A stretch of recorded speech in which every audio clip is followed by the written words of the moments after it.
Pretty much every one of Mayweather's opponents has said that they will pressure him and get him to the ropes, but he has a few different methods of getting off the ropes that effectively negate their high-pressure game plans. The most common and probably the simplest of all of his methods is to use a footwork we call circling to move laterally out to his right or left. In these next two clips, he uses a method I call getting past the momentum.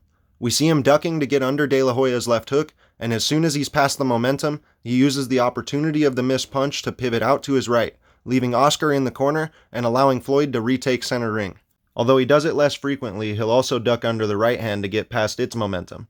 As in this case with Ricky Hatton, he lands a right hand lead and dips under the looping right of Hatton, where he then ties him up and turns him to the ropes. I call it getting past the momentum because he knows that by making his opponent miss badly with a big power punch such as a lead hook or a looping rear right, he'll have an extra second to get around to that same side, because it's harder to recover from a punch thrown with bad intentions when it misses. Not all of his methods are defensive though. Just as in the Hatton example, he'll often create his own opening to get out by throwing a hard right hand to the head.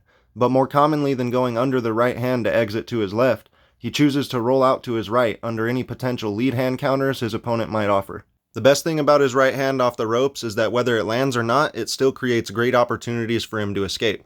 Because as we see here with Pacquiao, Floyd misses the right hand and uses the opportunity to control Manny's lead shoulder, giving him the perfect chance to exit. Probably his most famous offensive method of staying off the ropes is the infamous check hook.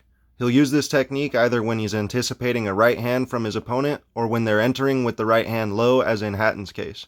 In this next clip of him and Manny, Floyd uses a combination of the previously mentioned methods. First, he fires the right hand off the ropes, slowing Manny's forward momentum. But because he pulled away from Manny's rear hand as opposed to ducking, rolling under, or slipping it, we can't say that he made it past his momentum. But nevertheless, Floyd uses the opportunity of Manny's missed power punch to control the lead shoulder and circle out to that same side. Lastly, we have in my opinion one of his highest ring IQ yet most overlooked methods for getting off the ropes. I like to call this Floyd's Uno reverse card, because he'll initiate a clinch in which he ties up both of his opponent's hands, eliciting a call from the referee to break. But as soon as he begins to tie them up, he starts to turn them to the ropes, such that by the time the referee makes the call to break, he's now got them pinned and the option to take center ring or to attack. His opponents rarely put up any opposition to Floyd turning them to the ropes this way, because they recognize by the nature of the clinch that the break is imminent.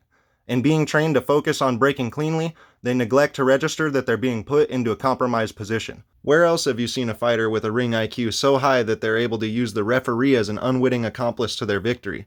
I mean, just look at this bonus method in which he uses Kenny Bayless as a barrier while he walks out to center ring. Just genius. Don't forget to like, comment, and subscribe with the bell on, guys.